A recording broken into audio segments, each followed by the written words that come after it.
Jumpa lagi dengan Nara Kucing.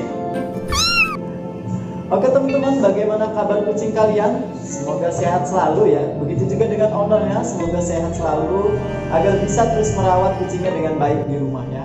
Teman-teman, di video kali ini mungkin ada beberapa kucing dari teman-teman di rumah yang pernah mengalami pus atau flu ya, atau kucing teman-teman di rumah itu pernah pipisnya sampai berdarah ya.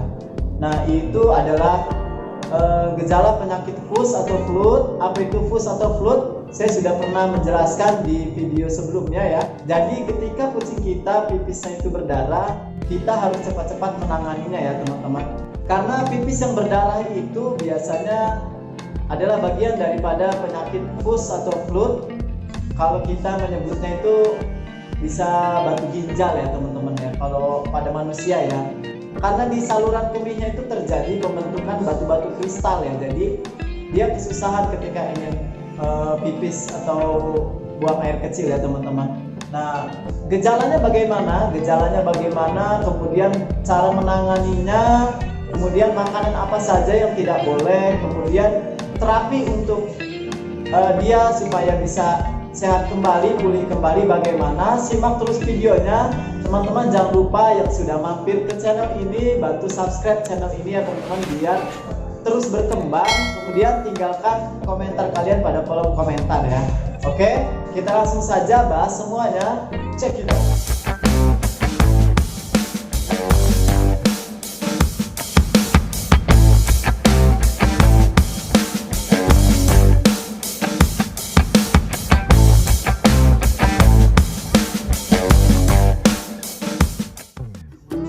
Nah teman-teman, kita bahas mengenai gejalanya terlebih dahulu ya.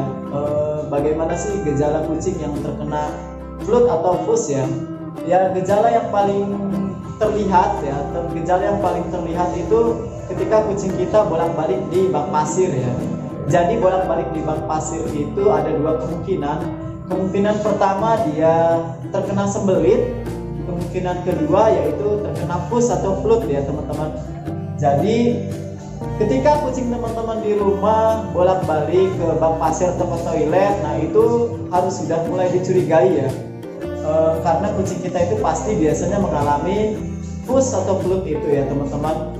Jadi yang mau saya bahas adalah bagaimana cara menanganinya ketika kondisi kita jauh dari dokter hewan atau klinik hewan ya teman-teman. Jadi teman-teman mulai menanganinya sejak dini ya, jangan sampai sudah parah baru kita tangani ya.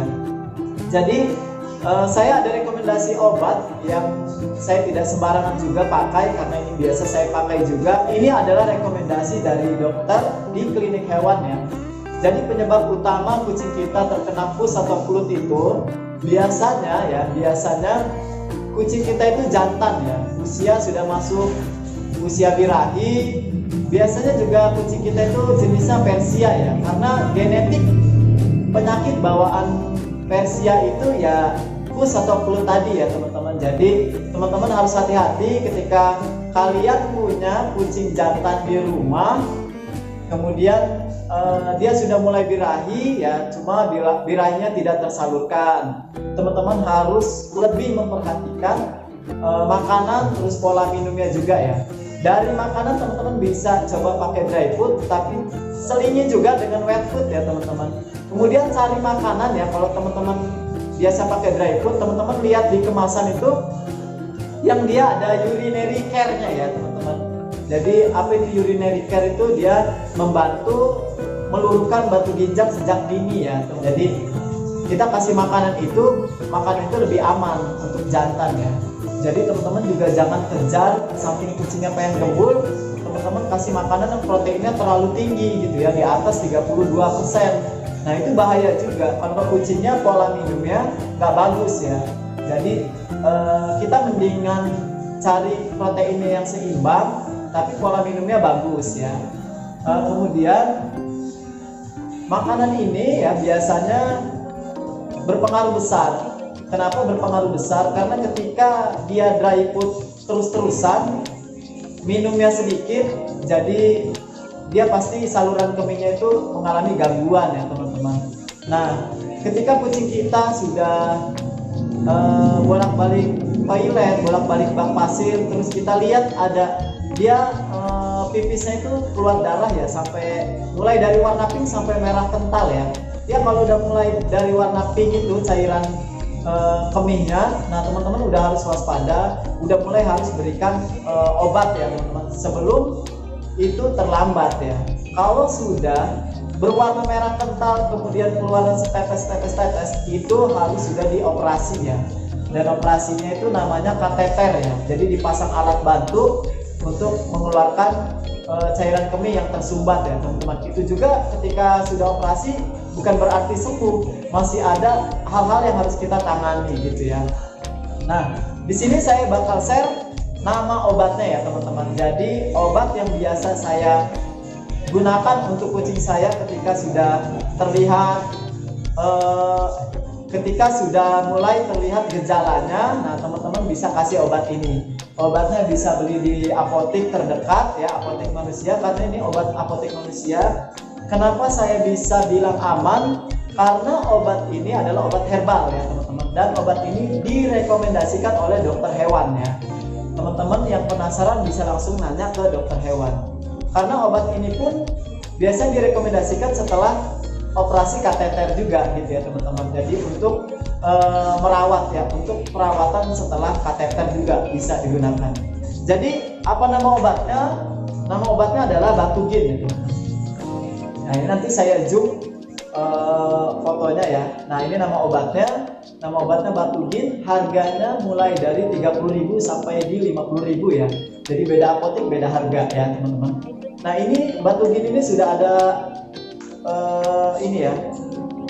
Nah gelas takannya ya, gelas ukurnya dia dari 5 mili sampai 30 mili.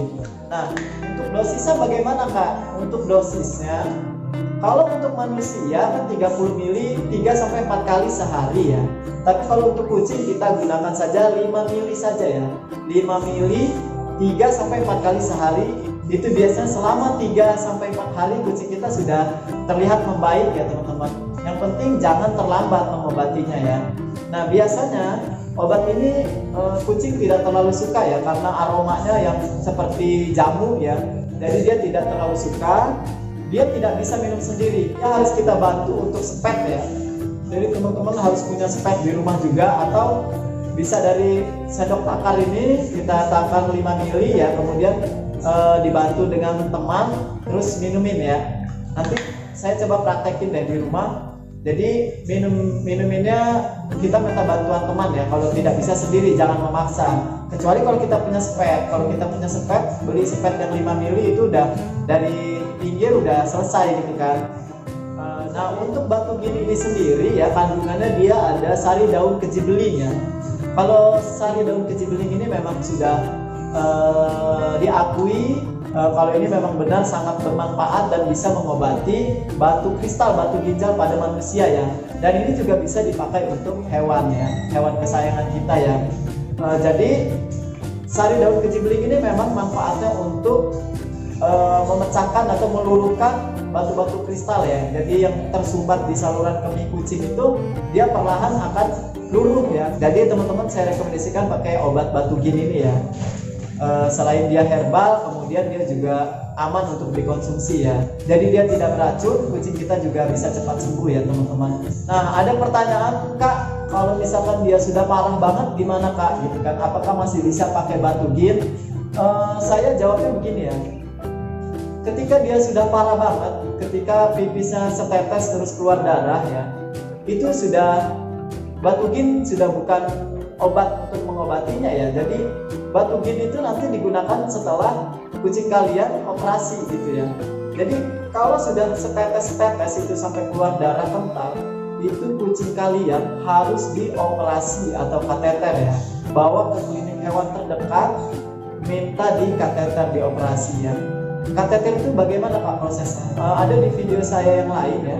Jadi kateter itu upaya dokter untuk mengeluarkan air kemih yang tersumbat selama ini gitu ya. Sampai kondisi kucing itu perutnya sampai bengkak biasanya ya. Jadi kondisi sekitar perut kucing itu bengkak, dan kalau kita pegang, kalau kita raba itu dia ada bulatan besar banget ya. Yang kita pegang itu dia membentuk bola-bola gitu ya. Nah itu udah bahaya, jadi udah bengkak. Kalau kita kasih obat, dia malah keracunan oleh obat yang kita berikan. Jadi teman-teman hati-hati, jangan memaksakan ketika kucing teman-teman sudah parah keadaannya. Jangan dipaksakan obat manusia yang lain, yang banyak yang mereknya ya dibantu dengan obat kimia yang memang dia hari itu dia bisa sembuh, tapi malah semakin bahaya gitu. Dia bisa muntah keracunan. Jadi setelah operasi, teman-teman harus memberikan makanannya yang bermerek RC Urinary SO ya teman-teman, bukan care lagi ya. Jadi SO sama care beda. Kalau care kita untuk mencegah, RC Urinary SO itu untuk mengobati ya. Jadi teman-teman pakannya selama sampai benar-benar sembuh total, biasa sih 2-3 bulan, itu jangan yang lain. Makanannya harus RC Urinary SO ya. Nanti saya lampirkan gambarnya ya di sini. Nah, kemudian teman-teman juga harus dibantu dengan obat Batugin ini ya. Jadi upaya dokter operasi itu dia hanya membuang batu-batu ginjal yang bisa dibuang ya, batu kristalnya ya. Dan masih ada sisa-sisanya itu. Nah, itu yang kita harus luruhin dengan obat ya, dengan makanan RC tadi gitu. Jadi teman-teman harus merawat. Jadi tidak selesai sampai di situ. Ketika kucingnya sudah operasi, sudah aman, tidak ya. Jadi kita harus memperhatikan benar-benar pola minumnya, kemudian jenis makanan yang kita berikan itu yang mengandung urinary SO ya. Nah, untuk cara pemberiannya kita simak video berikut ya. Dan ini adalah obat Batuginnya. Biasanya di dalam kemasan itu sudah berikut gelas takar ya teman-teman. Ukurannya itu sampai 30 ml. Tapi kali ini kita akan berikan 5 ml karena dosisnya untuk kucing yang sedang sakit itu 5 ml 3-4 kali dalam sehari ya. Kita tuang saja. Dan 5 ml biasanya segini ya. Nah ini. Nah kebetulan saya di rumah punya sepet yang 1 ml. Nah ini. Jadi saya nanti memberikan 5 kali sepet ya ke kucing saya di rumah. Nah teman-teman, jika kalian punya sepet yang 5 ml, kalian hanya memberikan 1 kali sepet saja. Dan ini adalah kucingnya. Sebelumnya jika kita mau memberikan obat, kita bisa mengelus-ngelus dulu atau mengajak dia bermain ya, agar dia tenang dulu atau lebih nyaman dulu, lebih rileks, baru kemudian kita berikan obat. Dan untuk kucing kalian yang sedang sehat, jika ingin diberikan Batugin untuk pencegahan itu bisa ya. Dosisnya 5 ml 1 kali dalam seminggu saja ya teman-teman. Nah ini kita sepet, kemudian kita berikan obatnya dari pinggir ya, secara perlahan ya teman-teman. Nah seperti ini. Jadi itu saja. Kemudian setelah kita berikan obatnya, kita ajak main lagi atau kita elus-elus lagi biar dia tenang dan rileks ya. Bagaimana teman-teman, mudah bukan cara pemberiannya? Tidak hanya mudah, tapi teman-teman juga harus rutin merawat kucing kita ketika kucing kita sedang mengalami penyakit pus atau flu ini. Teman-teman juga harus memperhatikan pola minum, teman-teman juga harus memperhatikan makanannya, jangan yang lain dulu ya, sampai benar-benar dia pulih, sampai benar-benar pipisnya itu benar-benar lancar ya teman-teman. Jadi sampai di sini, terima kasih yang sudah menonton videonya sampai dengan selesai. Wassalamualaikum warahmatullahi wabarakatuh.